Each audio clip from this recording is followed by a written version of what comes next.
안녕하세요. 이혼을 한 지 5년이 다 되어가는 30대 여자입니다. 사연을 듣다 보면 이상한 사람들이 많은데요. 오늘 소개해드릴 사연 역시 그런 제정신 아닌 사람들의 이야기입니다. 사람들이 이런 말들 하죠. 시누이 많은 집에 시집 가는 거 아니다라고요. 남편의 누나가 2명이 있다는 이야기를 들었을 때 그 말이 떠올랐지만 그냥 무시했었어요. 요즘 같은 세상에 시모도 아닌 시누이가 설마 시집살이를 시키겠어? 하며 안일하게 생각했던 것이죠. 물론 시누이뿐 아니라 시모도 함께 시집살이를 시킬 거라고 전혀 상상도 하지 못했기도 하고요. 왜냐하면 연애를 할 때나 신혼 초반까지만 해도 그들 역시 지극히 정상적인 사람들이었으니까요. 극성을 부리기보단 오히려 제 편을 들어주며 남편에게 무조건 잘하라고 하곤 했었죠. 그런데 임신 소식을 알리자마자 사람들이 180도 변해버리더라고요. 극성의 끝을 달리는 못 말리는 사람들로 말이에요.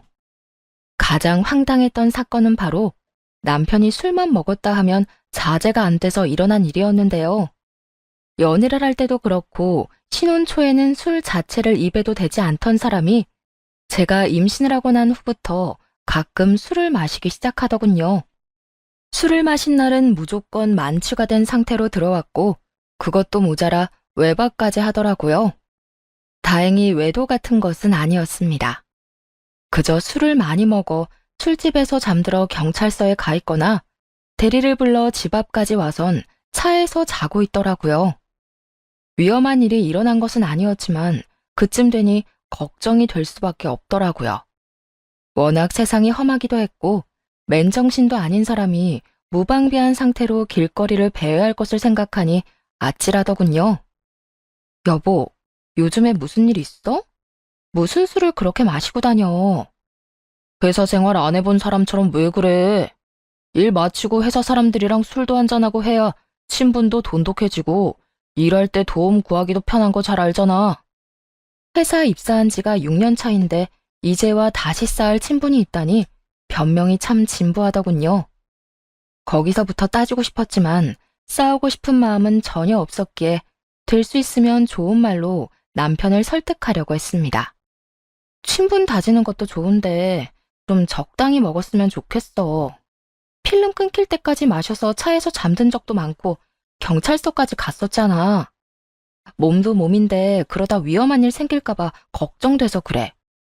요즘 세상이 많이 험하잖아. 걱정도 팔자다. 이때까지 술 먹고 필름 끊겼어도 그런 위험한 일 생긴 적 없었으니까 걱정하지 마. 그래도 이때까진 아무 일 없었어도 앞으로는 어떻게 될지 모르는 거니까 조금만 줄여주면 안 돼? 아, 진짜. 그런 일 없다니까. 그렇지 않아도 피곤해 죽겠는데 왜 안 하던 잔소리를 해? 그냥 하던 대로 가만히 있어. 어울리지도 않는 잔소리 좀 하지 말고 말이야. 아이씨, 생각해서 일찍 들어왔더니 괜한 짓을 했네. 나 나갔다 올 테니까 기다리지 말고 빨리 자. 지금 이 시간에 나간다고? 지금 9시가 넘었어. 지금 나가서 언제 들어오려고 그래? 그리고 모처럼 오늘 일찍 들어와 놓고선 이대로 나가는 게 어딨어. 모처럼 일찍 들어왔는데 잔소리만 한 사람이 누군데? 그러게, 사람이 일찍 들어와주면 고마운 마음으로 뒷바라지나 잘할 것이지. 당신이 이런 식으로 구니까 내가 다시 나가는 거야. 적반하장도 유분수라고 화낼 사람이 누군데. 좋은 말로 타일렀더니 도리어 화를 내고 나가버리더군요. 그것만 해도 화가 나는데 다음날 시모와 첫째 시누이가 집으로 찾아왔더라고요. 남편이 무슨 말을 어떻게 전한 것인지 성이 잔뜩 난 소 2마리가 집 안으로 들어오는 것만 같았죠. 너, 우리 아들한테 쓸데없는 잔소리 했다고 하던데 그게 사실이야? 잔소리까진 아닌데 조금 타이르긴 했어요. 뭐? 올케 진짜 어이없다. 올케가 뭔데 우리 귀한 막내를 타일러? 올케가 무슨 우리 막내 선생이라도 되는 줄 알아? 그러니까 말이다. 넌 그냥 우리 귀한 아들 보필이나 잘하고 내 아들 자식이나 잘 낳아주면 된다. 그거면 네가 할 일은 끝난 거야. 그러니까 앞으로 내 아들 스트레스 받을 짓거리는 하지도 말거라. 처음엔 이런 반응들이 그저 놀라웠어요. 이렇게까지 남편 문제에 극성 떠는 모습을 처음 봤었으니까요. 그런데 두 사람의 극성이 길어지면 길어질수록 점차 화가 나더라고요. 저라고 입이 없어 가만히 있는 것도 아니었고, 할 말을 다 하자면 두 사람보다 하고픈 말은 더욱 많았으니까요. 형님 말대로 제가 남편 선생도 아니고, 어머님 말씀대로 남편 스트레스 받을 거 뻔히 알면서 제가 왜 싫은 소리를 했겠어요? 그냥 두고 보다간 그 귀한 아들이 살아 숨쉬는 꼴은 다신 못 볼 것 같아서 그랬어요. 뭐야? 그게 무슨 말인 게야? 글쎄, 그 귀한 아들이 술만 먹었다 하면 정신이 끊길 때까지 마신다고요. 술이 잔뜩 취한 채로 저저번 주엔 경찰서에서 자고 저번 주엔 차에서 자고 오는데 두 분 같으면 그냥 두고만 볼 수 있겠어요? 그래서 한마디 했어요. 마시는 건 좋은데 조금만 줄이면 어떻겠냐고요. 부부 사이에 그 정도 말은 당연히 해야 하는 거 아닌가요? 이쯤 했으면 제 심정을 다는 아니더라도 조금은 이해할 거라 생각했는데 두 사람은 오히려 모든 걸 다 제 탓으로 돌리며 남편을 감싸기에 급급했습니다. 뭐? 내 아들이 어딜 가? 경찰서? 그리고 차에서 잤다니? 너 평소에 우리 아들을 얼마나 힘들게 하면 애가 술에 취한 와중에도 집에 오기 싫어 그딴 곳에서 잠을 자는 거야? 그러니까. 옳게. 도대체 내 동생한테 스트레스를 얼마나 주고 있는 거야? 설마 임신했다고 내 동생 노예처럼 부려먹는 거야? 아니면 사사건건 잔소리하면서 스트레스라도 주는 거야? 도대체 뭘 어떻게 했길래 내 동생이 인사불성이 될 만큼 술을 마시고 다니냐고. 제가 잔소리할 시간이라도 있으면 좋겠네요. 임신한 저도 나몰라라 하고 아침에 출근하면 새벽에나 들어오거나 아예 외박을 해버리는 남편한테 제가 무슨 수로 잔소리를 하겠어요? 얼굴이라도 제대로 보여줘야 뭐라도 할 수 있지 않겠어요? 올케가 진작 내 동생한테 잘했다면 밖으로 나돌지도 않았을 거란 생각은 아예 하지도 않는가 봐. 남편이 밖으로 돌면 그건 다 집사람 탓인 건 당연한 논리인데 말이야. 그쯤 되니 슬슬 화가 오르며 말이 술술 잘 나오더라고요. 한마디로 못할 말이 없는 상태였죠. 형님, 그렇게 잘 알고 있으면 제가 여기서 얼마만큼 더 잘하면 되는지 자세히 설명 좀 해주실래요? 하긴 형님도 술 한 번 먹었다면 끝장을 보는 사람이니 가정에 충실하진 않아 대답하긴 힘들긴 하겠어요. 어쩐지 같은 여자이고 같은 주부인데 어떻게 저렇게까지 제 마음을 이해 못하나 싶었는데 제가 형님한테 너무 과한 기대를 하고 있었네요. 뭐야? 옳게. 지금 내 면전에서 내 흉 보는 거지 지금? 뭐 이딴 게 있어? 내가 옳게 신우이라는 걸 잊기라도 한 거야? 아니요, 잊지 않았어요. 신우이란 걸 잊었다면 지금처럼 꼬박꼬박 존댓말하는 대신 저도 형님처럼 심한 말을 했겠죠. 이게 진짜 보자 하니까. 신우이는 이런 도발에 얼굴을 붉히며 흥분하기 시작했고 곧 시모가 팔을 뻗어 신우이를 제지하더군요. 그리곤 시모가 나서 대신 혼내기 시작했죠. 너 말버릇이 아주 형편없구나. 네 친정에선 이딴 식으로 굴어도 상관없을지 몰라도 우리 집에선 절대 그런 버릇없는 행동은 절대 용납 못한다. 넌 그저 네 남편이나 우리가 하는 말에 네라고 대답만 잘하면 되는 거야. 그게 우리 집 법도니까. 잘못도 없는 임신한 며느리를 이런 식으로 잡는 게 어머님이 강조하는 법도라면 저는 지키며 살고 싶지 않네요. 너 지금 내 말에 토를 다는 거니? 임신까지 했는데 이혼당하기 싫으면 넌 그냥 하라는 대로 하거라. 그제야 갑자기 태도가 바뀐 이유를 알겠더라고요. 임신을 했으니 자신들이 어떤 행동을 해도 뱃속의 아이를 생각해 섣부른 행동을 못할 거라 생각했던 것이었습니다. 아기도 물론 중요하지만 저는 저 자신도 중요하다 생각하는 사람이라 그 얄팍한 수를 내려다보는데 참 가소롭더군요. 시모에게도 더 이상 참을 필요가 없다고 깨달은 순간이기도 했죠. 저딴 식으로 조종하려는 사람에게 더는 존중이나 효심을 발휘할 바보는 아니었으니까요. 어머님, 지금 큰 착각을 하는가 본데 전 뱃속에 아이가 있든 없든 이혼하려면 할 수 있어요.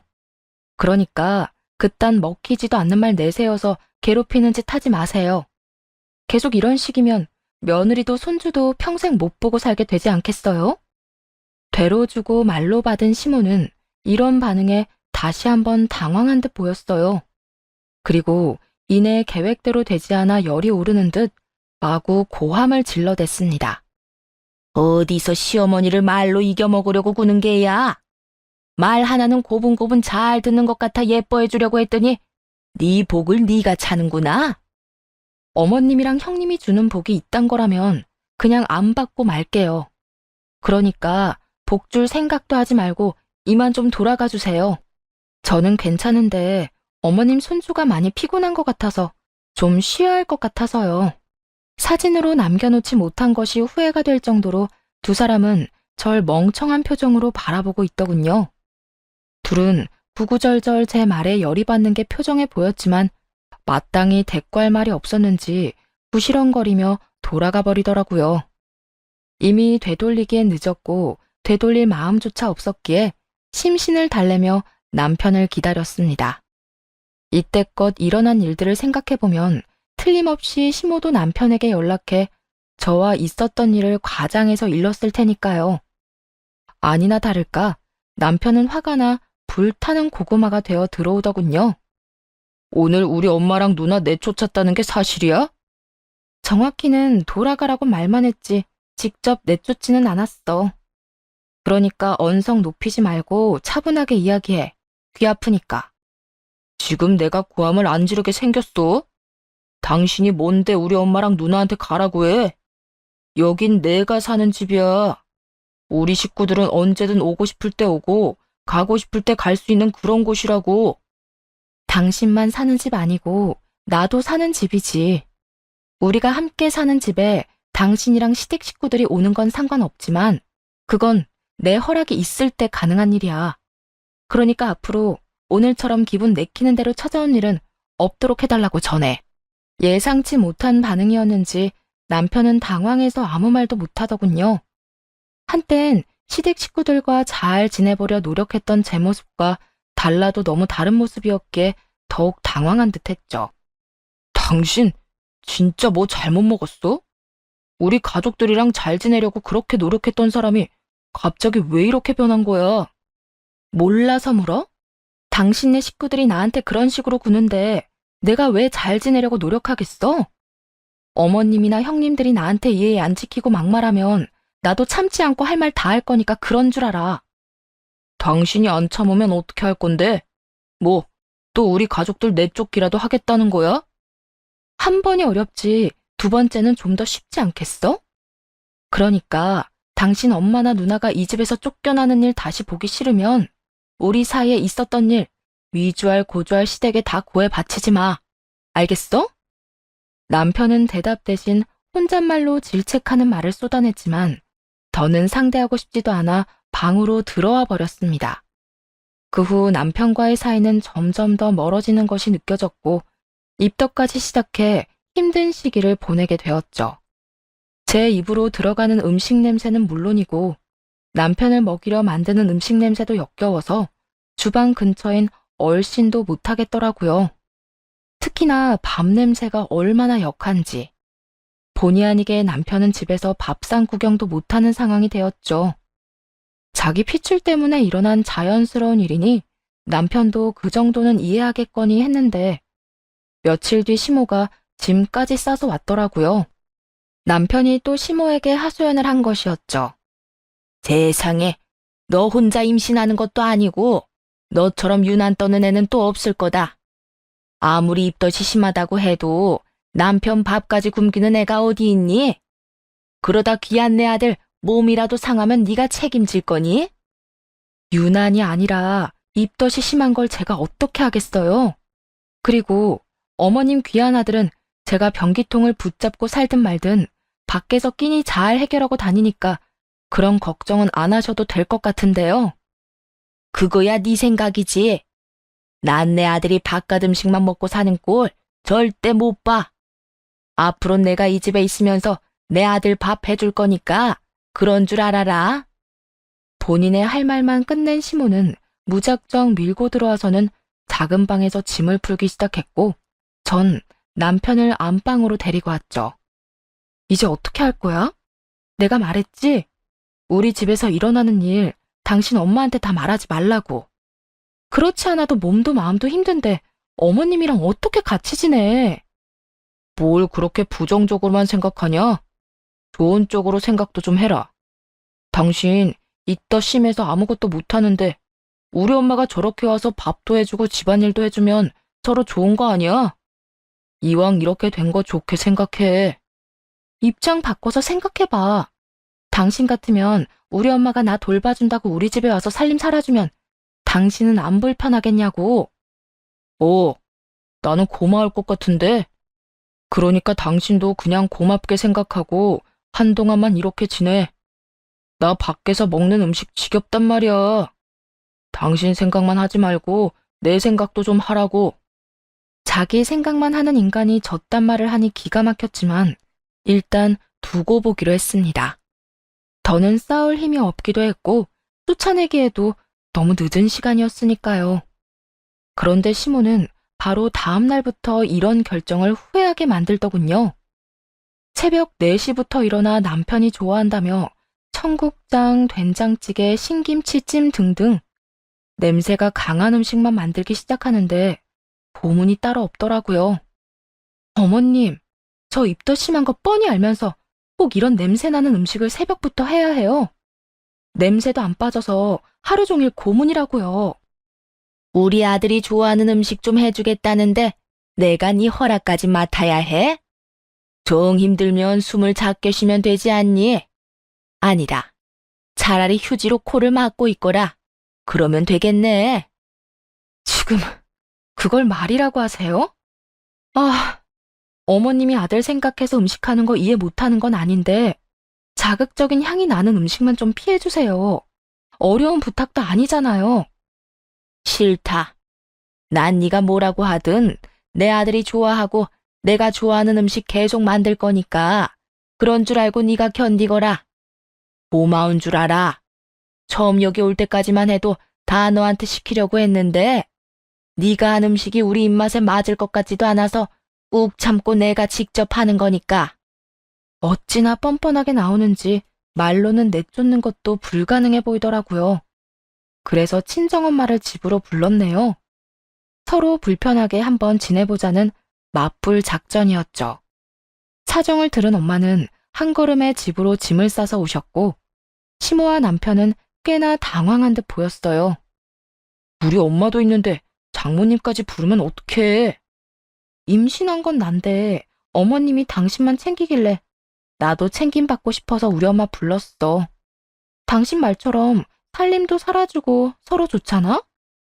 그리고 언제는 우리 엄마가 도와주면 고맙다고 했던 사람이 누군데 이제 와서 오는 소리래? 그땐 당신이 진짜 장모님을 부를 거란 생각을 못했으니까 그렇지. 하여튼 나랑 우리 엄마 불편하니까 장모님 당장 돌아가시라고 해. 삼아, 나도 어머님 때문에 새벽부터 토하는 게 일이라도 가라는 말 안 하고 꾹 참고 있잖아. 그러니까 당신도 참아. 적어도 당신은 나처럼 토하지는 않잖아? 당신 진짜 이렇게 치사하게 굴 거야? 이렇게 굴 거야. 그러니까 당신이 결정해. 우리 엄마, 어머님, 당신, 나 이렇게 넷이 오손도손 같이 살든지 그게 싫으면 어머님 집으로 돌려보내고 우리 엄마도 돌려보내든지. 그래, 좋아. 넷이 함께 지내보자고. 당신이 이런다고 내가 우리 엄마를 돌려보낼 것 같아? 이렇게 큰 소리를 텅텅 치던 남편은 일주일도 채 버티지 못하고 백기를 들더군요. 시모에게 돌아가달라고 말을 한 것이었어요. 제 계획대로 된 상황이 마음에 들지 않은 시모는 욕이란 욕은 다 하더라고요. 그것도 감히 친정엄마가 버젓이 두 눈을 뜨고 있는 데에서 말이죠. 이 고약한 것, 끝까지 이 시어머니를 이겨먹고 쫓아내는구나. 넌 꼭 벌 받을 것이야. 어른을 이런 식으로 대접하고 잘 되는 사람 단 한 사람도 본 적이 없어. 시모의 말에 제대로 자극이 된 엄마는 제 앞으로 막아서며 시모에게 그대로 갚아주기 시작했습니다. 임신한 며느리한테 말씀이 너무 심하신 거 아닙니까? 아무리 화가 난다고 해도 그런 말은 생각으로나 하지 직접 입 밖으로 내뱉는 사람은 처음 봐서 지금 좀 많이 당황스럽네요. 그리고 따지고 보면 지금 사돈이 화낼 상황이 아니라 제 딸아이가 화낼 상황 아닙니까? 애초에 허락도 없이 짐부터 싸서 들이닥친 거라고 들었는데 아무리 애들 집이라도 그런 무례한 행동은 하면 안 되죠. 교양 떨어지게. 앞으로는 서로 조심하면서 살았으면 합니다. 사돈도 알다시피 어른들이 개입하기 시작하면 우리 자식들이 제대로 못 살게 될 테니까요. 지금처럼 말이에요. 그렇게 말씀하시면 제가 너무 섭섭합니다, 사돈. 저는 며느리가 입덧을 핑계로 제 아들을 굶기고 있다고 해서 그저 도움을 주려고 왔던 것뿐이라고요. 입덧은 핑계가 아니라 사실이고 도움이 안 됐으니 제가 드리는 말입니다. 사돈이 하는 음식들 때문에 제 딸아이는 구역질을 하고 저렇게 몸이 힘들어지다간 뱃속의 아기도 위험해질 텐데 그때 되면 그 일을 어떻게 책임지려고 그러세요? 제 딸아이한테 말씀하시는 것도 그래요. 태교가 얼마나 중요한데 임신한 애한테 그런 심한 말을 아무렇지도 않게 하는지 저는 도무지 이해가 되질 않네요. 그거야. 저도 화가 나니까 그랬죠. 오죽하면 제 귀한 손주 품은 애한테 그런 말까지 했겠습니까? 아, 그래요? 그러면 입장 바꿔서 한번 생각해 보실까요? 저도 지금 화가 많이 나는데 저도 사돈의 귀한 아들한테 자기 엄마 하나 못 막아서 내 딸 고생시킨다. 이렇게 멍청하게 굴 거란 걸 알았으면 이딴 결혼시키지도 않았을 거다. 이런 막말들 하면 사돈 기분 좋을 것 같습니까? 서로 귀하게 키운 자식 흉보고 상처 주는 일은 더는 없었으면 합니다. 시모와 엄마 사이엔 눈으론 보이지 않는 불꽃이 일어나고 있었고 남편도 상황의 심각성을 눈치챘는지 황급히 시모를 데리고 나가더군요. 엄마도 시모가 가는 걸 확인하고서야 집으로 가셨고요. 그렇게 큰일도 해결됐고 약해진 몸을 회복하는 데 시간을 보내고 있는데 남편이 또 사고를 치더라고요. 그건 바로 상의도 없이 4천만 원도 넘는 새 차를 사버린 것이었죠.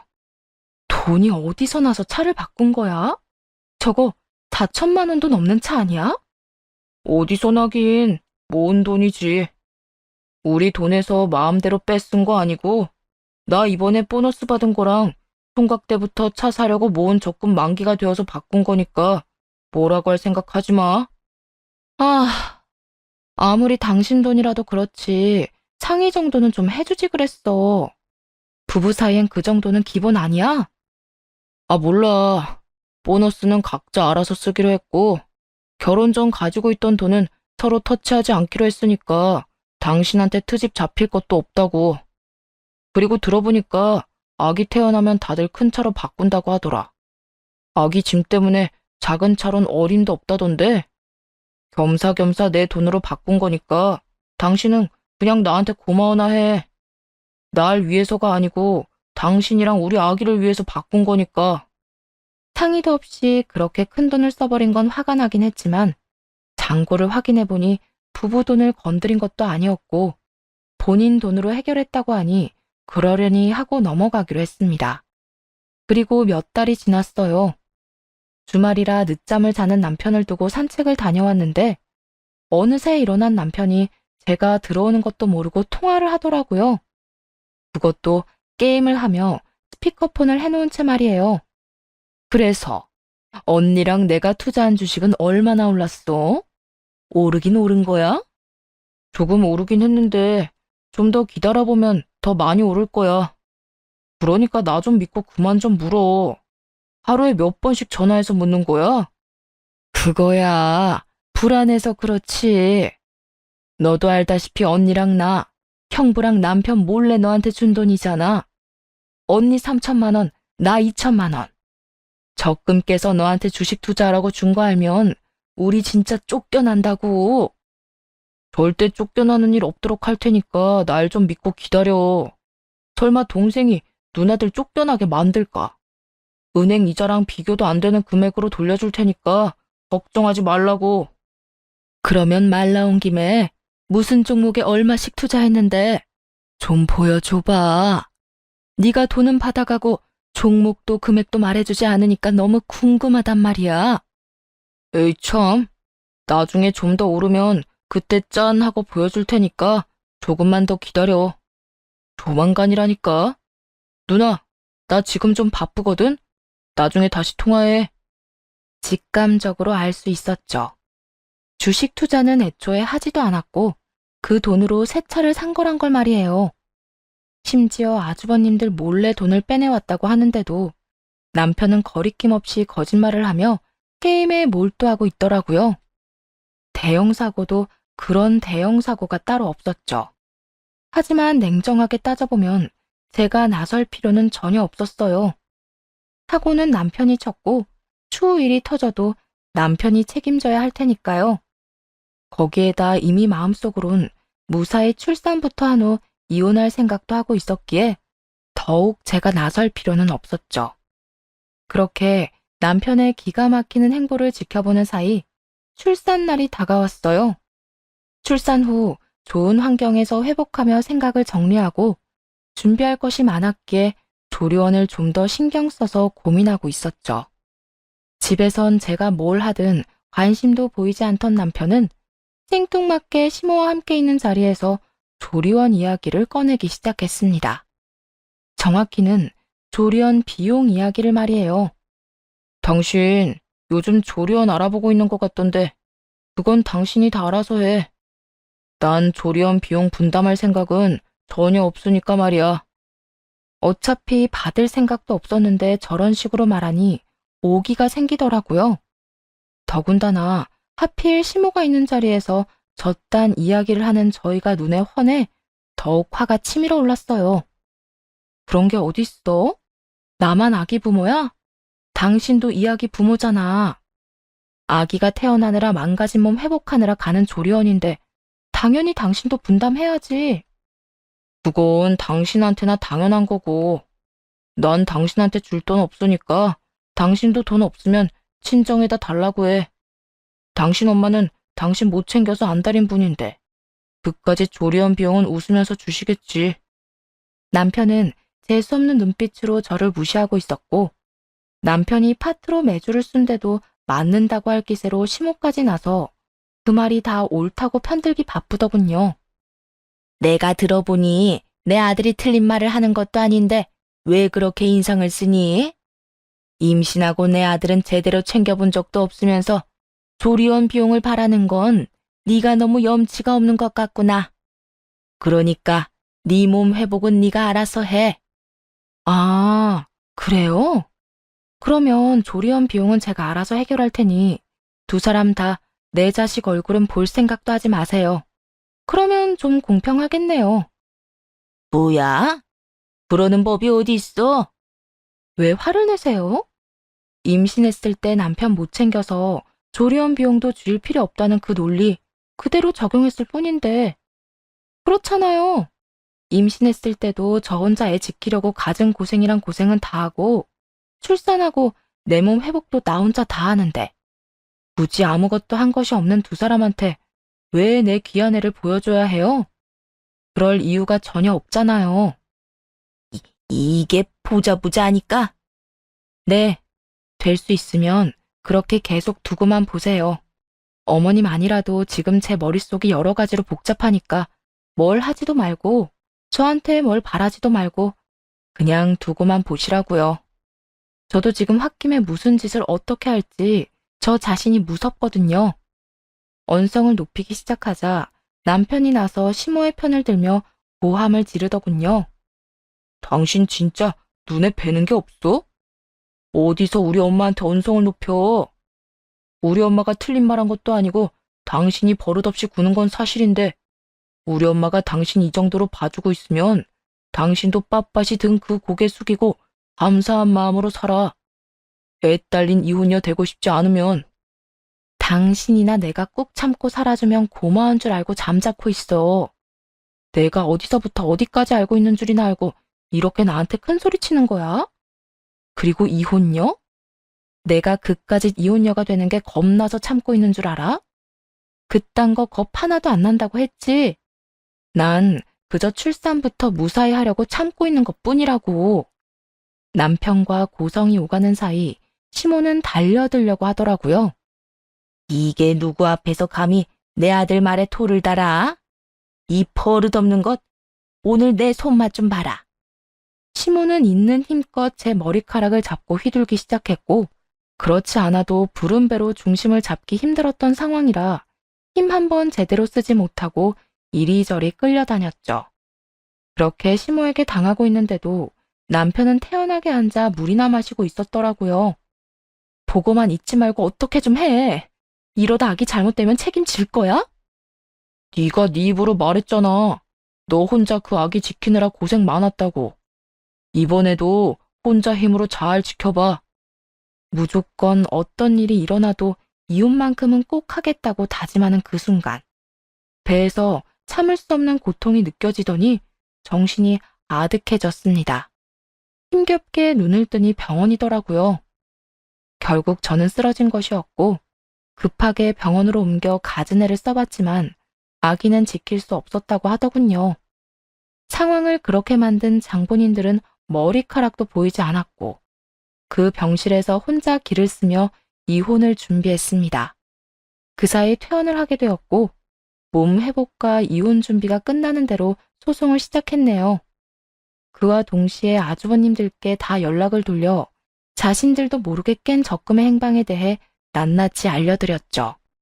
적금을 몰래 깼다는 것도 충격을 받은 듯 했는데 그 돈이 남편에게 흘러들어가 남편이 타고 다니는 차를 구매하는 데 썼다는 대목을 전해줄 땐 거의 목덜미 잡고 넘어가기 직전이더군요. 혹시나 시누이들이 거짓말로 상황을 모면할 수도 없게끔 남편과 시누이들이 나눈 카톡 그리고 남편의 차 사진까지 다 보내버렸습니다. 복수의 시작치곤 통쾌한 흐름이었죠. 시누이들은 나란히 아주버님의 질책을 받게 되었고 시누이들은 남편을, 아주버님은 저를 불러다 같이 한자리에 모이게 됐습니다. 일종의 사건의 진실을 파헤치기 위한 자리였죠. 올케가 내 남편한테 한 말이 다 사실이야? 내 동생이 우리가 준 돈으로 주식 투자 안 하고 차 샀다는 말 다 사실이냐고? 그게 그렇게 궁금하면 옆에 눈치 살피느라 바쁜 동생한테 직접 물어보세요. 애먼 사람 추궁하지 말고. 너 입만 다물고 있지 말고 무슨 말이라도 해봐. 정말 올케 말이 다 사실이야? 우리 돈으로 네 차 산 거 맞냐고? 뭘 물어봐? 야, 휴대전화 꺼내. 주식 어플 있을 거 아니야? 그거 보여줘. 당장.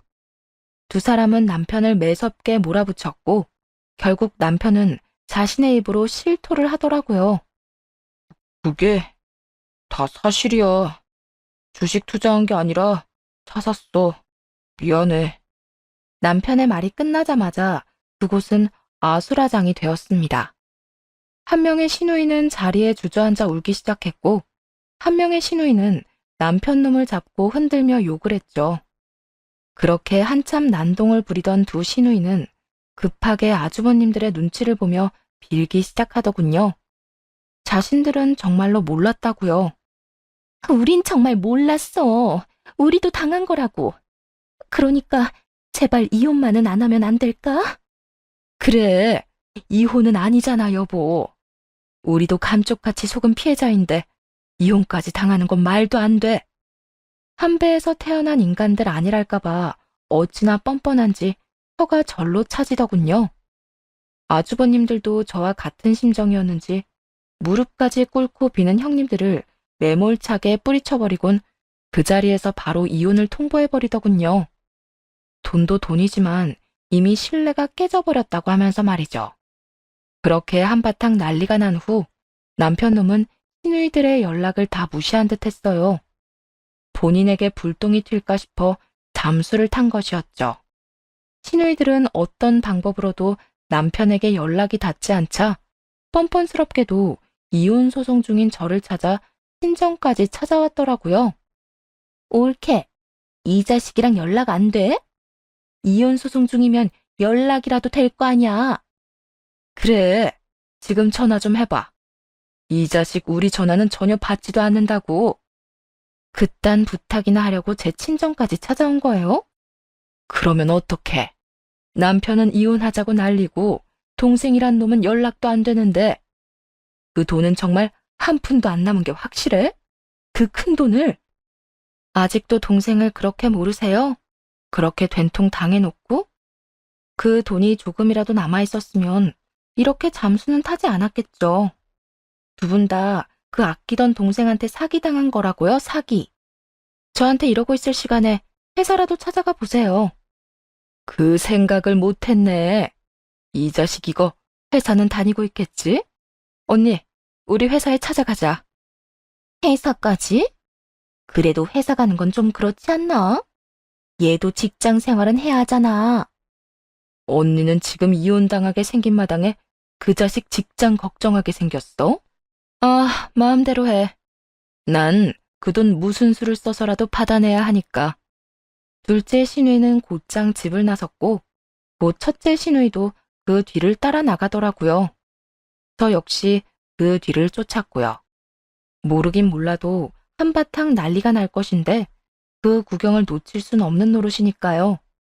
남편의 회사 앞에 도착한 두 사람은 마지막 기회라도 주려는 것인지 다시 남편에게 전화를 걸더라고요. 하지만 남편은 받지 않았고 두 사람은 곧장 사무실 안까지 들어가 남편을 찾아냈어요. 그러고는 남편이 뭐라고 하기도 전에 한 사람은 멱살을, 한 사람은 머리채를 잡아버리더군요. 너, 언니랑 내 돈 내놔. 돈 내놓으라고. 네가 어떻게 우리한테 이럴 수가 있어? 너 때문에 나나 둘째나 이혼당하게 생겼다고. 지금이라도 그 돈 다 토해내면 동생 취급은 해줄 테니까 돈 내놔. 으, 누나들 왜 이래? 이러다 나 다치면 누나들이 책임질 거야? 너 언니가 하는 말 못 들었어? 지금 네가 다치는 게 문제인 줄 알아? 우리 이혼당하게 생겼으니까 돈 내놓으라고. 그 돈이 어디 있어? 차 사는데 다 쓰고 없어. 지금 차 팔아도 그 돈이 나오지도 않고. 그러니까 이왕 이렇게 된 김에 그냥 이혼해. 돈은 동생한테 좋은 선물 하나 해줬다고 생각하고 그렇게 귀한 동생이라고 노래를 부르더니 그 정도도 못 해주냐? 이게 아직도 정신 못 차리지? 오늘 너 죽고 나 사는 거야. 그야말로 개판도 그런 개판이 또 없었습니다. 그렇게 한참 드자비가 계속되던 그때 남편의 사무실에 있는 사람들이 하나둘 수군거리기 시작하더라고요. 지금 누나들 돈 떼먹었다는 거 맞지? 나한테도 지난달에 30만 원 빌려갔었는데 그것도 떼먹히는 거야? 박 대리도 나도 저번 주에 20만 원 빌려줬어. 월급 나오면 갚는다고. 나도 빌려줬는데 뭐야, 돈 안 빌려준 사람이 있긴 있는 거야? 네, 그래요. 남편 놈은 누나들 돈을 떼먹은 것도 모자라 사무실 사람들 돈까지 한 푼 두 푼 빌려 갚지 않던 상황이었어요. 하루라도 빨리 이혼 준비를 한 것이 천만다행이란 생각이 들더라고요. 자칫하면 저 오물을 함께 뒤집었을 뻔했으니 말이에요. 그 후 소송은 저의 대승소로 끝이 났고 이혼이 확정될 때쯤엔 전 남편은 회사에서 잘리고 가족들에게도 한때 동료였던 사람들에게도 빚잔치가 열렸다고 하더군요. 그리고 얼마 후에는 전 시누이들도 차례대로 이혼을 당하게 되었다는 이야기를 듣게 되었고요. 그리고 그렇게 귀한 아들 타령을 하던 전 시모는 그 귀한 아들 때문에 두 딸을 반품받아 꼼짝없이 끼고 살게 되었다고 하더군요. 그렇게 통쾌한 복수를 끝내고 일상으로 돌아가기 위해 무던히 애쓰고 있는데 전 남편이 찾아왔더라고요. 들리는 소문엔 빚쟁이들에게 쫓겨 가족들도 배신하고 잠수를 타 연락조차 되지 않는다고 하더니 꼴을 보니 고생 꽤나 하고 있는 모양이었어요. 쫓기는 신세라고 들었는데 왜 찾아온 거야? 상황이 이렇게 되니 당신이 너무 보고 싶더라고. 지난 날이 후회가 되기도 했고 말이야.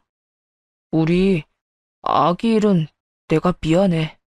그때 내가 우리 엄마 말렸어야 했는데. 아기까지 들먹이며 후회하는 척을 하는 전 남편을 보는데 부하가 치밀어 오르더군요. 그대로 남편의 뺨을 올려붙이며 고함을 질렀네요. 감히 내 앞에서 아기 이야기를 꺼내? 아무리 양심이 없고 뻔뻔해도 그렇지. 그 이야기는 네가 꺼내면 안 되는 거 몰라? 이제 와서 뭐? 미안? 기고 있네. 내가 아는 너는 그런 일을 미안해할 인간이 아니야. 진짜 미안했다면 우리가 이혼 소송을 하던 그때 미안하다는 말 한마디 정도는 했겠지. 어떻게 해서든 위자료 한 푼 아껴보려고 발악하는 게 아니라. 고함을 지르는 내내 뺨을 만지던 전 남편은 제 이야기가 끝나기 무섭게 무릎을 꿇고 빌기 시작하더라고요. 내가 미안해. 내가 다 잘못했어. 당신이 이 말 안 믿을 거 잘 아는데 이번엔 진짜 진심이니까 믿어줘. 그래, 진심이라고 치자.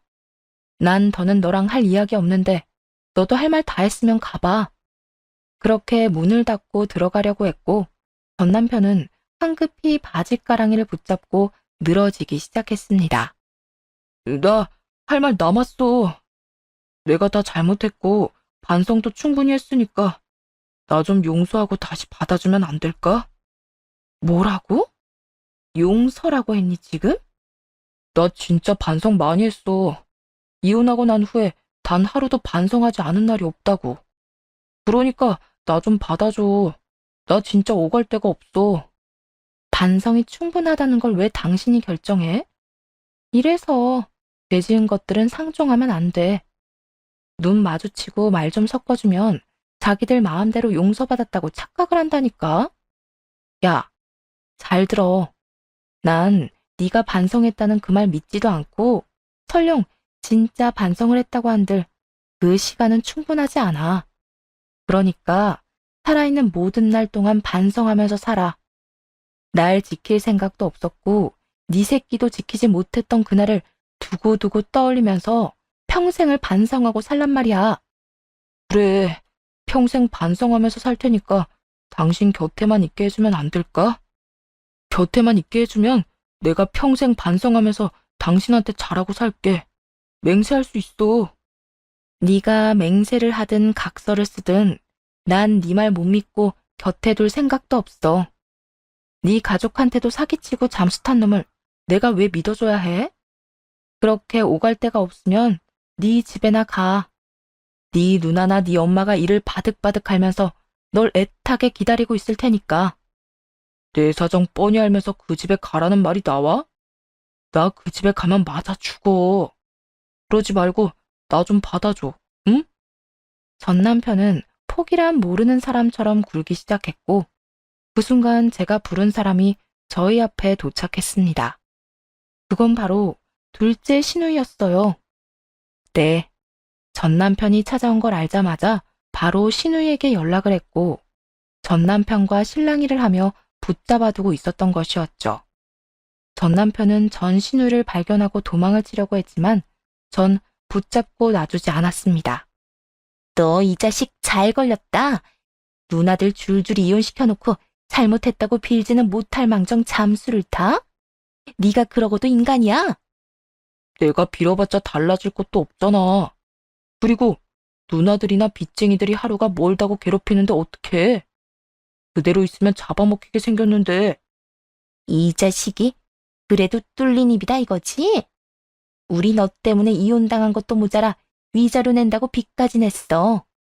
다 네 탓이니까 네가 다 갚아.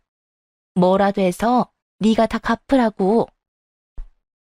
누나들 때문에 회사까지 잘렸는데 무슨 수로 갚아. 난 못 갚아주니까 누나들이 알아서 해. 자기의 일은 스스로 하자. 몰라? 이토록 전 남편은 뻔뻔함의 극치를 달리고 있었고 전 신우이도 무언가 결심한 듯 전 남편의 머리채를 잡아 끌며 이렇게 말하더군요. 너 도저히 안 되겠다. 경찰서 가. 가서 이야기해. 너 우리한테 한 짓 엄연히 사기라고. 가서 콩밥을 먹이든 돈 갚겠다는 각서를 받아내든 할 테니까 각오해. 누나, 이러지 마. 내가 잘못했어. 못 믿어. 안 믿어. 뭘 하든 경찰서부터 가. 그렇게 신우이의 손에 끌려간 전 남편은 경찰서까지 가 일용직을 해서라도 돈을 갚겠다고 각서를 쓰고 풀려났다고 하더군요. 그래서 그 돈을 착실하게 갚았냐고요? 아니죠. 일을 하러 나간다며 나간 전 남편은 또다시 도망을 갔고 가족들의 마지막 믿음마저 저버렸다고 하더라고요. 배신할 사람이 없어 가족 뒤통수를 치고 그것도 한 번도 아니고 여러 번 배신하는 전 남편을 보며 참으로 대단한 인간이다 생각했네요. 저는 이혼을 하며 회사를 그만뒀고 전 남편이 한 번 찾아온 이후 겸사겸사 한적한 동네로 이사를 했습니다. 몸조리를 끝낸 후 받은 위자료로 작은 가게를 차려 지금은 대략 5년 가까이 운영하고 있어요. 소위 말하는 대박이라는 말이 나올 정도로 장사가 잘 되는 건 아니지만 혼자 먹고 살 만큼은 벌며 살고 있네요. 최근 들어 건물주 아들이라는 사람이 가게에 자주 오곤 하는데요. 처음엔 부담스러웠는데 자주 찾아와 말을 걸곤 하니 금세 친해지게 되었지 뭐예요? 하루가 멀다고 가게로 오는 그 사람에게 이렇게 물어본 적이 있어요. 그런데 왜 이렇게 자주 오는 거예요? 사는 집이랑 여기랑 거리가 가까운 것도 아니라면서요. 그러니 이렇게 대답하더라고요. 그거야, 사장님이 직접 만들어주는 커피가 맛있어서 그렇죠. 내가 커피를 진짜 좋아해서 이 집 저 집 다 다녀봤는데 사장님 커피가 제일 맛있어요. 그리고 사장님이랑 수다 떠는 것도 재밌고. 내일 또 찾아와도 되죠? 아무래도 저한테 관심이 있는 것 같죠? 이혼을 하며 겪은 일이 많다 보니 다가오는 남자들이 간혹 있긴 해도 다 밀어내기 바빴는데 이 남자는 조금 더 지켜보려고 해요. 가진 것에 비해 소탈하기도 하고 이야기도 잘 통하고 무엇보다 웃는 모습이 참 예쁘거든요. 많은 이야기를 나누며 좀 더 자세히 알아보고 기회가 된다면 연애도 한번 해보려고요. 5년이나 지났으니 연애 정도는 스스로에게 허락해도 되지 않을까요? 많은 일을 겪고 이혼을 할 때까지만 해도 제가 이렇게 잘 살 수 있을 거란 생각도 못 했는데 5년 동안 앞만 보고 열심히 살다 보니 가끔은 이처럼 행복한 날들도 있더라고요. 물론 제 곁을 떠나간 아기를 생각하면 아직도 눈물 흘리는 날도 있지만 제대로 된 준비가 되었을 때 다시 찾아오려고 잠시 이별했다고 그렇게 생각하려고요. 이로써 사연은 끝이 났습니다. 쌀쌀한 날씨에 감기 조심하시고 늘 행복하세요. 감사합니다. 안녕하세요. 저는 딸 하나 잘 둔 덕에 호강받으며 사는 60대 여성입니다. 현재 정말 눈에 넣어도 안 아플 자식들과 함께 행복한 하루하루를 살고 있어요. 제게는 무엇과도 바꿀 수 없을 만큼 소중한 딸 하나와 아들 하나가 있는데요.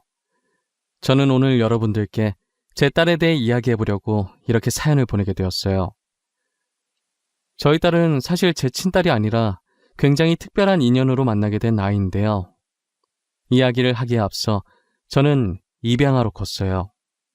태어나자마자 어느 부잣집으로 입양이 되었죠. 말이 좋아야 입양이지 친정 부모님께서 돈이 없어서 저를 부잣집에 돈 받고 판 것이었죠. 저를 키워주셨던 부모님은 최대한 기억이 없는 갓난아이를 입양하고 싶어 하셨어요. 그래서 보육원에 들렀는데 당시엔 갓난아이를 찾기 힘드셨대요. 5군데 정도 돌았었고 제일 어린아이가 6살이었다고 하더라고요. 부모님께서 마지막 보육원을 나오려고 했는데 보육원 입구에서 한 부부가 갓난아이를 안아들고 불안해서 안절부절 못하는 사람 마냥 자꾸 왔다 갔다 하더래요. 부모님이 나오면서 미심쩍은 눈으로 그 부부를 유심히 봤다고 하더라고요. 그런데 부부 대화 소리를 들어보니 형편이 너무 안 좋아서 애 키울 여력이 안 되니까 보육원에 놔두고 오려고 했는데 차마 아기에게 너무 미안해서 못 놓고 계속 고민하던 중이었던 거예요. 그 소리를 듣고 어머니와 아버지가 눈빛 교환을 하고 부부에게 다가갔다고 하더라고요. 부부는 저희 부모님께서 다가가니 살짝 눈치를 보며 자리를 뜨려고 했다는 거예요. 저기요, 저희가 들으려고 한 건 아닌데 가정 형편이 얼마나 어려우신 거예요? 저희는 불임이라 아이를 가질 수가 없어서 아이가 간절히 필요하거든요. 네? 아이요? 저희가 당장 밥 먹을 돈이 없어요. 지금 저희 옷차림을 보다시피 밥 먹을 돈이 없으니 당연히 아이 키울 돈도 없고요. 그 밥 저희가 해결해 드릴게요. 몇 년간은 풍족하게 드실 수 있으실 거예요. 대신 아이를 제게 입양시켜 주실 수 있으신가요? 저희는 정말 아이가 간절합니다. 부부는 저희 어머니의 말에 난처한 표정으로 잠시 동안 서로를 바라봤다더라고요. 하지만 현실은 당장 지금 먹을 돈도 없으니 결국 저희 부모님께 돈을 받고 저를 넘겨준 거죠. 딸을 갖고 싶어 했는데 갓난아이의 딸이기까지 하니 저희 부모님은 되게 좋아하셨어요. 저를 친딸처럼 불면 날아갈까 만지면 부서질까 정말 애지중지 키우셨어요. 혹시나 제가 입양하라는 사실을 알고 상처받을까봐 일부러 기억이 없을 갓난아기 때 데리고 온 것인데 다른 가족들이 저를 이름 대신 입양하라고 불러서 저도 제가 입양하라는 걸 어렸을 때부터 알았어요. 그래도 제가 입양하라고 해서 부모님을 원망하거나 미워하진 않았어요. 보통 입양하라는 사실을 알면 충격받아서 반항을 한다던데 왜 반항을 하나 이해가 안 갔어요. 친자식도 아닌 저를 이렇게 친딸처럼 잘 키워준 것만으로도 감사한걸요. 대신 할아버지의 유산을 탐내 저를 견제하는 못된 어른들이 미웠어요. 저희 아버지가 3남 2녀 중에 막내여서 그런지 할아버지의 사랑을 제일 많이 받았었어요. 비록 제가 입양하긴 하지만 할아버지는 저를 친손녀처럼 인정해 주셨고 아버지의 딸이라는 이유로 손주들 중에서 저를 제일 이뻐하셨어요. 그래서인지 아버지의 형제들이 할아버지의 재산을 탐내고 제게 못되게 굴었었어요. 저희 부모님에게 유일한 약점이 저라고 생각해서 그런 것이죠. 저희 부모님은 제가 입양하라고 불릴 때마다 안쓰러워하셨지만 마음을 강하게 먹어야 이 자리를 지킬 수 있다고 제게도 교육을 많이 시켰었어요. 저는 부모님의 교육 덕분에 상처받지 않고 그들이 저를 뭐라고 부르든 무반응으로 일궈냈어요. 무반응만이 저희 부모님을 그리고 저를 지킬 유일한 방법이라고 생각했거든요. 괜히 제가 욱해서 나서봤자 저희 가족에게 좋을 건 하나도 없었으니까요. 원래 애들은 나쁜 걸 더 빨리 배운다고 아버지 형제들에게 배운 게 이런 것밖에 없으니 당연히 사촌 언니 오빠들도 저를 입양하라고 부르며 무시했어요. 어른과 다른 게 있다면 어른들은 똑같이 비아냥거리면서 괴롭혀도 제가 반응이 없으면 재미없어서 입양하라고 부르면서도 더 괴롭히는 건 멈췄었어요. 하지만 사촌 언니 오빠들은 계속 제가 반응이 보일 때마다 집요하게 괴롭히죠. 제가 반응을 안 하면 자신을 무시한다 생각하고 저 따위한테 자신들이 무시당한 게 괜히 자존심 상해서 분한 마음에 저를 더 괴롭혀요. 그래도 유일하게 저를 챙겨준 건 작은 아버지네 딸이었어요. 아버지 형제 중에서도 작은 아버지네만 저희를 괴롭히지 않았어요. 재산 욕심 없던 작은 아버지네 가족은 늘 저희를 챙겨주었어요. 작은 아버지 따라 사촌 언니도 자연스럽게 저를 많이 챙겨주었죠. 만약 사촌 언니가 없었다면 저는 적밖에 없는 이 집안에서 절대 버틸 수 없었을 거예요. 언젠간 사촌 언니를 도울 일이 있다면 어떤 일이든 도와줘야겠다고 마음먹었어요. 제가 25살이 되던 해 사촌 언니가 30살이었고 사촌 언니는 결혼을 앞두고 있었어요. 저는 결혼 축하 선물을 해주고 싶어서 사촌 언니와 함께 백화점에 갔었어요. 언니가 평소 가지고 싶어 했던 것을 선물로 사고 형부가 좋아할 만한 것도 사려고 구경을 하고 있었는데 한참 구경하다가 언니 휴대전화가 요란하게 울리기 시작하는 거예요. 형부한테 걸려온 전화였고 언니는 웃으면서 밝은 목소리로 전화를 받았어요. 언니가 전화 받을 때와는 다른 표정을 하더니 폰을 떨어뜨리고 달려나가는 거예요. 저는 언니의 폰을 주워들고 혹시나 놓칠까봐 빠르게 뒤따라갔어요. 아슬아슬하게 언니가 탄 택시에 저도 같이 탈 수 있었어요. 언니는 사시나무 떨리듯 몸을 떨면서 안절부절 못하더라고요. 기사님한테 병원으로 가달라고 하는데 저는 눈치껏 형부한테 무슨 일이 생겼다는 걸 알 수 있었죠. 소정아, 우리 오빠가 사고 나서 지금 병원에 아무 일 없어야 돼, 진짜. 아무 일 없어야 돼. 내가 오빠 없이 어떻게 살아? 언니, 아무 일 없을 거야. 형부 괜찮으실 거야. 형부가 얼마나 강한 사람인데 언니도 알잖아. 분명 아무 일 없을 거야. 아직 확인도 안 했는데 벌써부터 걱정하지 말자, 응? 나 너무 무서워. 아까부터 자꾸 안 좋은 기분이 들어. 옷 쌀게. 아저씨, 저희가 지금 너무 급해서 그런데 조금만 빨리 가주세요. 부탁드릴게요. 죄송합니다. 병원에 도착하니 형부는 침대 위에 누워 미동도 없었고 흰천을 덮고 있었어요. 형부는 꽃을 사들고 언니를 만나러 오다 졸음운전 차량에 사고를 당하고 말았어요. 언니는 망연자실한 표정을 한 상태로 흰천으로 덮인 형부를 안으며 눈물을 흘렸어요. 오빠 뭐야? 일어나. 나 놀래키려고 일부러 장난치는 거지? 그런 거지? 오빠, 왜 이러고 누워있는 건데? 자는 척 하지 마. 눈 좀 떠봐. 응? 내가 미안해. 잘못됐어. 언니, 그만해. 언니가 계속 이러면 형부가 마음 편히 못 가셔. 제발 그만해. 응? 나만 두고 가는 주제에 마음 편히 가면 안 되지. 걱정돼서 계속 돌아보게 만들 거야. 나쁜 놈. 오빠는 나쁜 놈이야. 혼자 가고 나도 데리고 가지. 나랑 같이 가지. 사촌 언니는 형부 장례식 동안에도 나쁜 놈이라며 중얼거리면서 하염없이 눈물을 흘렸고 장례식을 마친 후엔 언제 슬펐냐는 듯 다시 예전 모습으로 돌아갔어요. 당시 사촌 언니의 뱃속엔 조그만 생명이 숨쉬고 있었어요. 아마도 언니는 이 조그만 생명 때문에 악착같이 버텼던 것 같아요. 저는 겉모습만 봤을 때 잘 웃고 얘기도 잘하길래 언니가 괜찮아 보이는 듯 했어요. 하지만 언니의 속은 골물대로 다 골마 있었고 점점 시름시름 알아갔어요. 결국 사촌 언니는 혼자서 마음의 병을 앓다가 세상을 떠나버렸어요. 엄마, 아빠 다 세상을 떠나버리고 혼자 남은 갓난아기 조카를 저마다 불쌍하다고 한마디씩 했죠. 다들 저 아이를 어쩌면 좋을지 이야기를 나누는데 제가 저 아이를 키워야겠다고 마음먹었어요. 그동안 언니가 제게 잘해줬으니 그 빚을 아이를 키우며 갚아 나가야겠다는 생각이 들더라고요. 처음엔 아이를 키우겠다는 제 의견에 저희 부모님께서 굉장히 반대를 하셨었어요. 소정아, 너 아직 결혼도 안 한 아가씨야. 너가 이 아이 키우면 결혼은 어떻게 하려고 그래?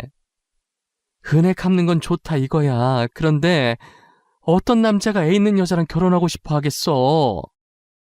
그래, 그건 네 엄마 말이 맞다.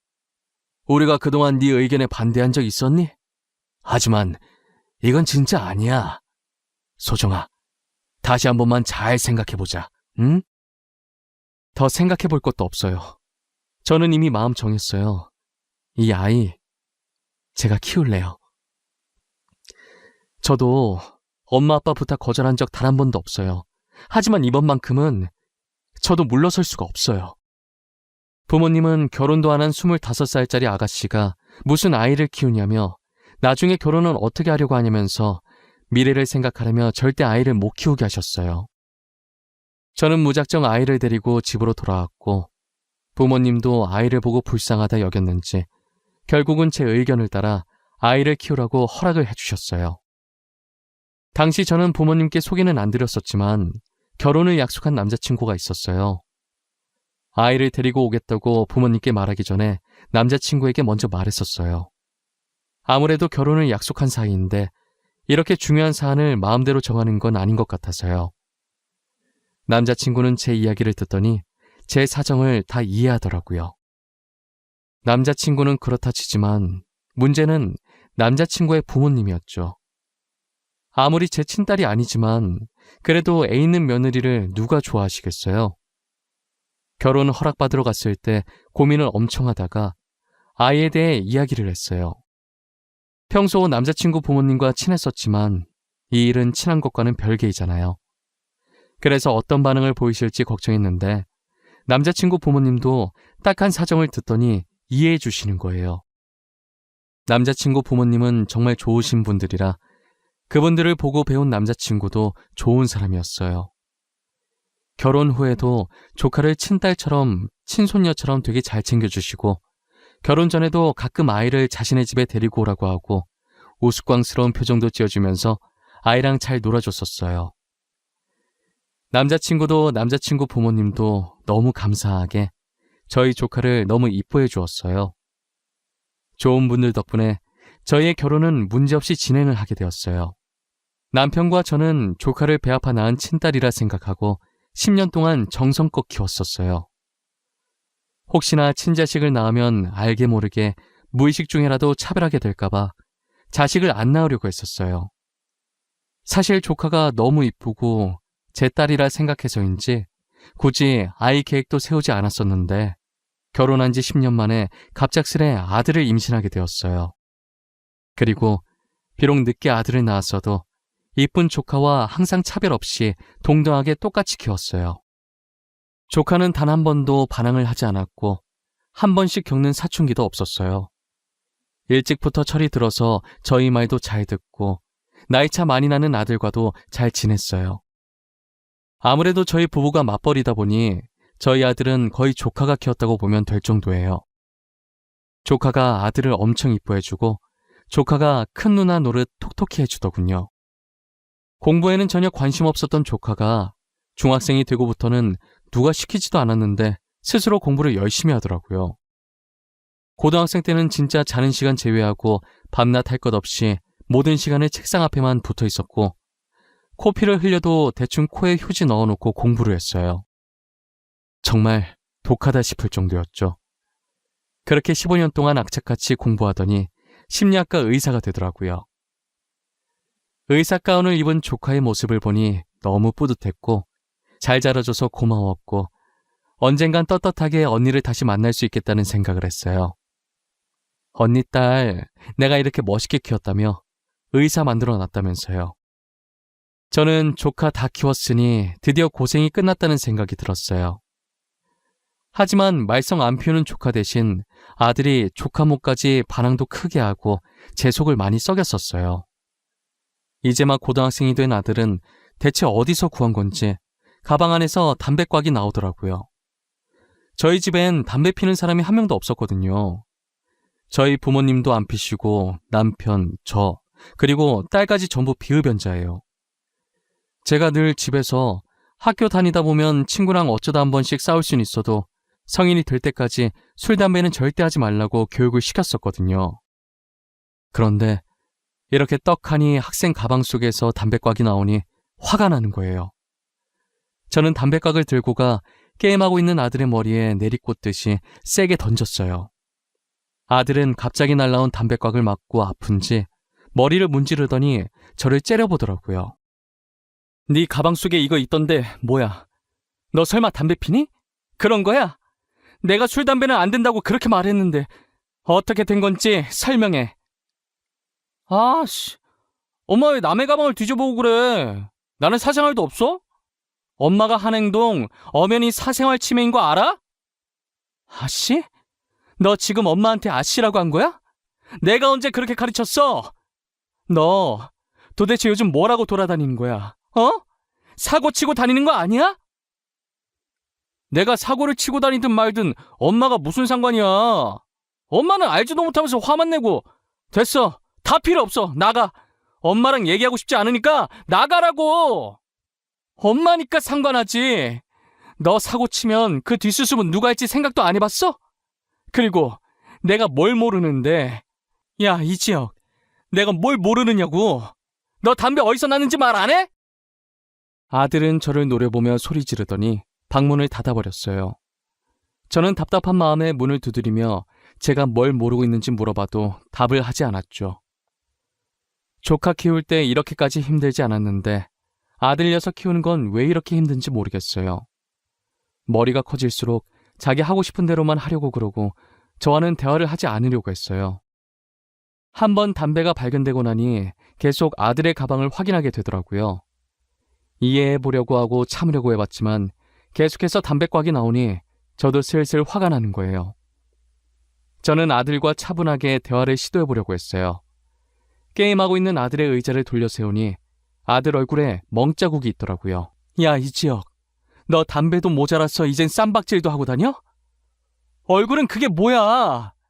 광대 쪽에 멍 있고 입술도 다 터지고 꼴이 이게 뭐냐고. 도대체 뭘 하면서 돌아다니는 거야? 엄마는 왜 항상 화부터 내?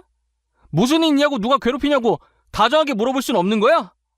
보통 아들이 맞고 왔으면 누가 때렸냐고 하는 게 정상 아니냐고. 엄마는 왜 항상 내가 문제라는 듯 말해? 네가 이렇게 담배나 피고 다니니까 그렇지 내가 괜히 너한테 그래? 너 솔직하게 말해. 요즘 나쁜 애들이랑 어울려 다니고 그러는 거야? 어? 그런 거야? 그런 거 아니라고. 내가 피해자라고. 나 학교에서 왕따 당해. 그 담배도 내 거 아니고 걔네 거야. 걔네가 들고 있다가 부모님이나 선생님한테 들키면 안 된다고 맨날 내 가방에 숨긴단 말이야. 여지껏 꾹 닫고 있던 아들의 입에서 나온 말들은 다소 충격적이었어요. 가방에 담배곽이 나오고 얼굴에 멍투성이일 때 질 나쁜 아이들과 어울려 놀기 시작한 줄만 알았는데 오히려 저희 아들이 왕따를 당한 피해자였어요. 저는 참을 수가 없어서 학교에 찾아가려고 했으나 그렇게 하면 더 보복당한다는 아들 말에 혹여나 아들이 정말 보복을 당할까봐 걱정돼서 그럴 수가 없었어요. 마땅히 말할 곳이 없어서 조카에게 이 사실을 털어놓았어요. 조카는 동생이 자신에게 그런 말 한 적이 단 한 번도 없었다고 놀라는 거예요. 아무래도 조카가 심리학과 의사가 되면서 아직 미성년자라 심리가 불안정한 아들이 걱정돼서 맨날 퇴근 후에 아들 방에 가서 상담을 해줬었거든요. 요즘 네 동생이 학교에서 왕따 당하고 있다더라. 엄마가 돼서 그런 것도 모르고 혼만 내고 어린 것들이 벌써부터 누군가를 괴롭히고 따돌리고 말이야. 내가 어떻게 해야 할지 모르겠어. 엄마, 지혁이가 왕따 당하고 있대? 자기가 자기 입으로? 나한텐 그런 말 없는데. 나 매일 지혁이랑 이야기 나누잖아.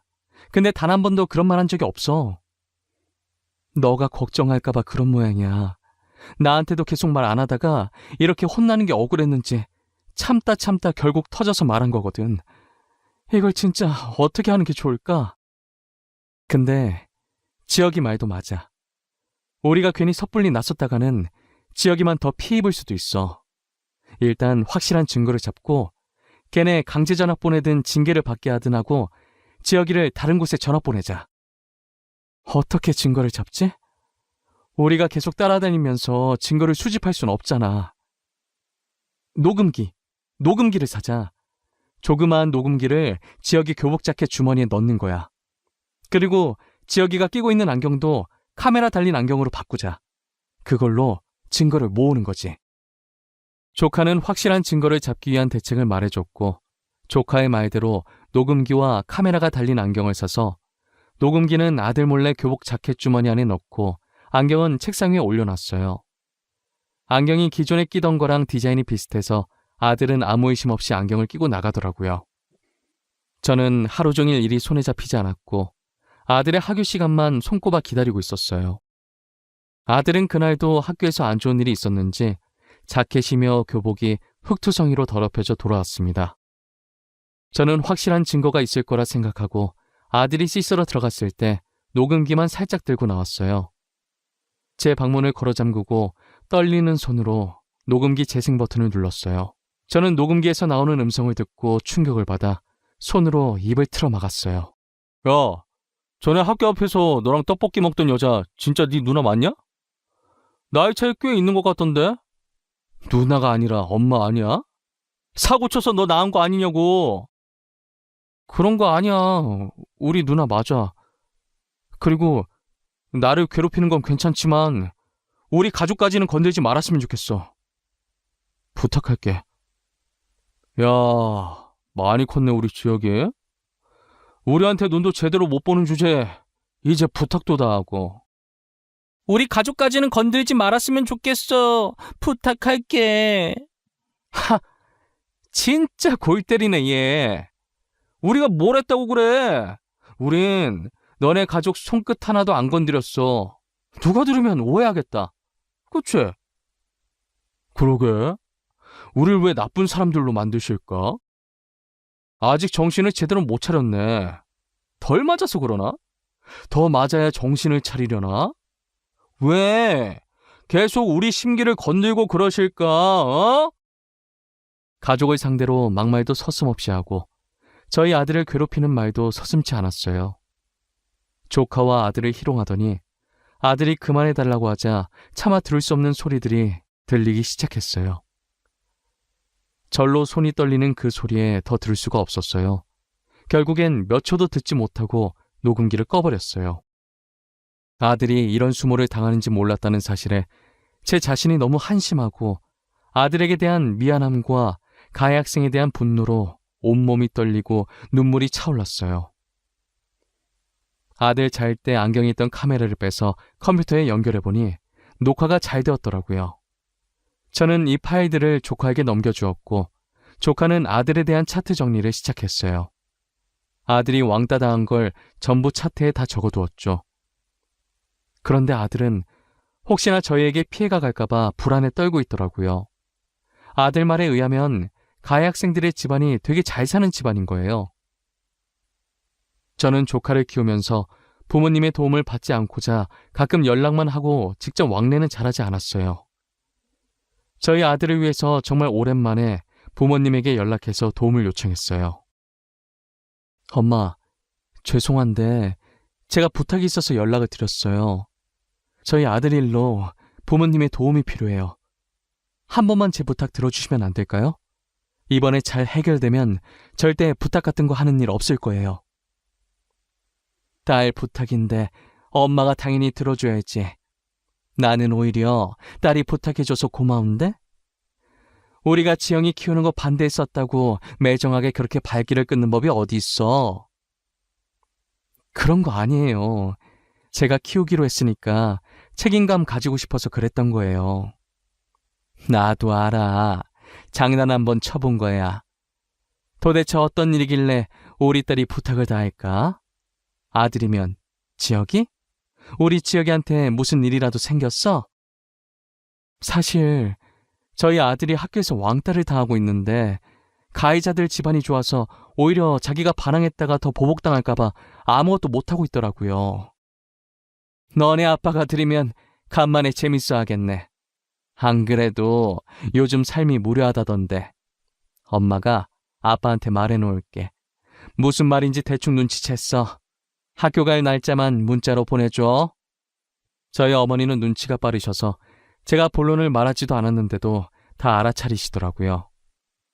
어떻게 하라는 말도 안 했는데 알아서 다 하겠다며 날짜만 문자로 보내달라고 하고 쿨하게 끊으셨어요. 간만에 재미난 일이 생겼다며 좋아하시는데 못 말리겠더라고요. 제가 앞에 말했듯이 저희 집안이 부자라고 했었잖아요. 그래서 재산 때문에 어른들이 저를 입양하라 부르고 괴롭혔다고요. 저희 집안이 웬만한 기업들과는 거의 다 손을 잡고 있어서 상대가 잘 사는 집안이라고 해봤자 다 거기서 거기고 대부분 저희 집안이 투자금을 쥐어준 집안일 거예요. 저희 집안은 가족끼리만 돈 가지고 싸움을 벌이지 밖에서는 부자라고 티를 잘 내지 않아요. 예전에 티냈다가 돈 노리고 접근하는 사람들이 많아서 계속 당하다 보니 티를 안 내게 됐어요.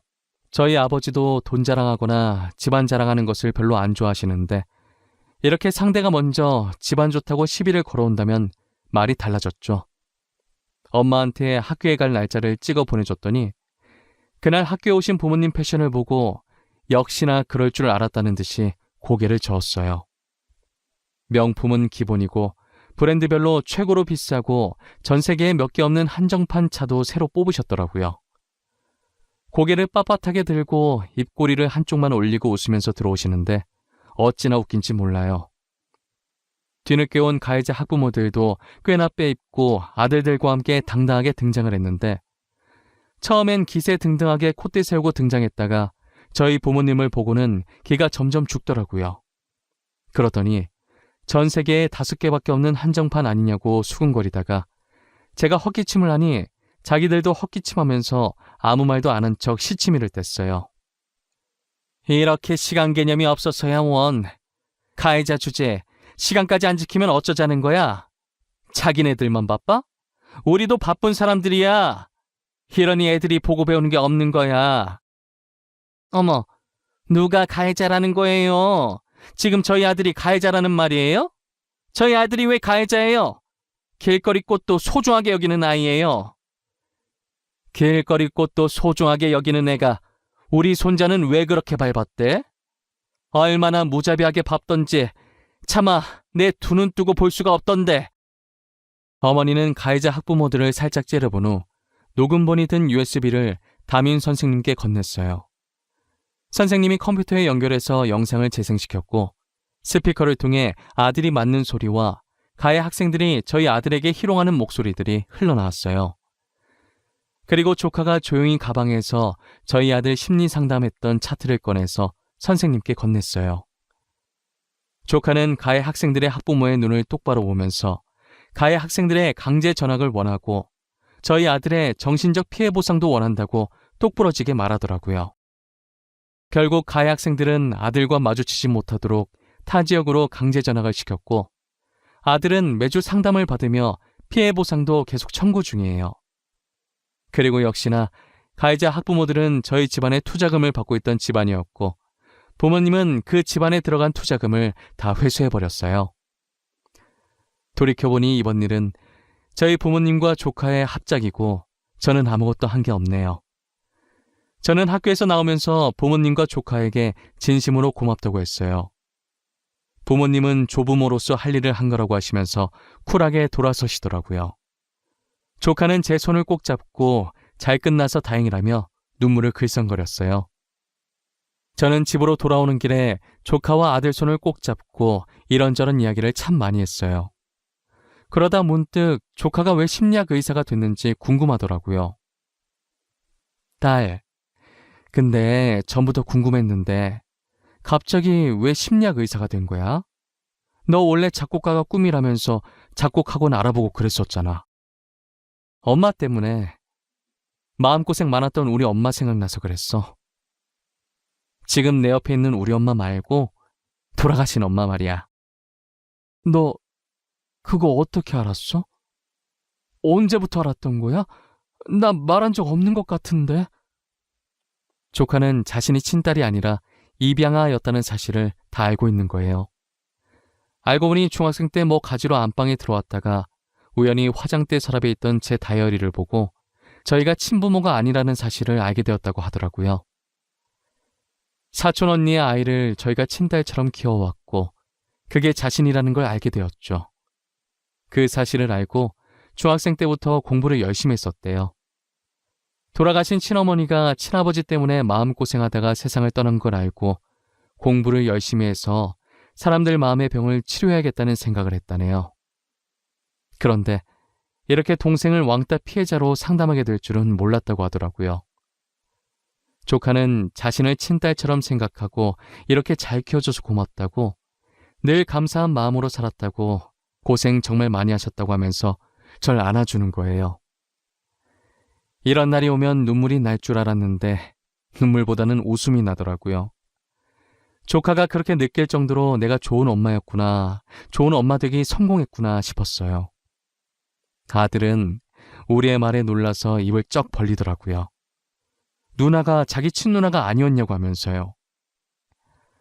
저는 고등학생이 된 아들이 충격받아서 누나라고 안 부르면 어쩌나 했는데 자긴 누나가 너무 좋다면서 계속 친누나 해달라고 우는 거예요. 조카는 아들 눈물을 닦아주면서 누나 계속 할 거니까 울지 말라며 달래줬어요. 영원히 저희 부부의 딸이고 저희 아들의 누나임은 변하지 않다고 하면서요. 지금도 여전히 저를 엄마라고 부르며 친모녀처럼 잘 지내고 있어요. 저희 아들도 한 번 누나는 영원히 누나라며 예전이나 지금이나 조카랑 사이좋게 잘 지내요. 다른 학교로 전학 가서 적응도 잘하고 있고요. 저는 더도 말고 덜도 말고 딱 지금만큼만 저희 가족이 행복했으면 좋겠어요.